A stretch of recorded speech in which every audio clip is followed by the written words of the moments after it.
Module 5: Safe Roads. Our vision is that riders and the community interact in a safe and respectful manner. Our vision for the industry is that the people responsible for planning and designing roads will do so with all road users, including riders, in mind. The nature of your work as a food delivery rider places you in a dynamic and changing environment. You need to do your part to select the safest route. Whether you are on a scooter or motorcycle, operating on two wheels means you will be less stable than a car. That means you need to take significantly more care when riding. Scooters have small wheels which make them vulnerable to changes in the road surface like potholes, tram tracks or cracks. Keep a lookout for surface defects. The risk of being involved in a crash with another road user increases greatly at intersections. Streams of traffic moving in opposing directions can result in serious injury or death if a collision occurs. You should be extra vigilant when approaching an intersection. If the intersection is signalized, ensure that you slow down when you see a yellow signal and stop for any red signal. Ensure that you use hand signals to indicate if you are turning on a bicycle, or your vehicle signals if you are turning on a scooter or motorcycle. Pedestrians are particularly vulnerable at intersections.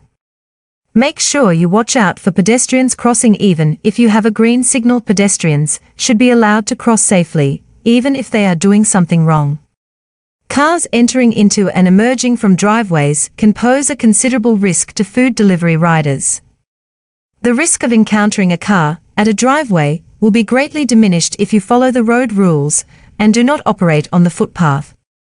Cars in Australia are equipped with white lights at the rear to indicate they are reversing. If you see white reverse lights, proceed on the assumption that the vehicle driver cannot see you. Heavy trucks and buses are long vehicles that require additional room to maneuver. When large vehicles are turning, you need to give them ample space.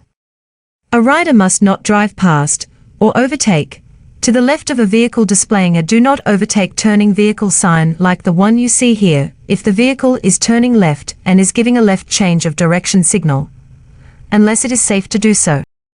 You should not ride to the left of a truck or bus which is turning left, nor should you ride to the right of a truck or bus which is turning right. Trucks and buses are permitted to enter bike lanes temporarily in order to turn. You must allow them space to execute turning movements. These vehicles have a job to do just like you. Everyone's role on the road is equally important. Your risk of crashing goes up considerably in wet or rainy conditions. Wet weather reduces visibility and decreases surface friction on the road. In wet conditions, you need to be aware that vehicles require longer stopping distances. A good rule of thumb: if something looks shiny, it is usually slippery. If you see a shiny surface, take care and reduce your speed.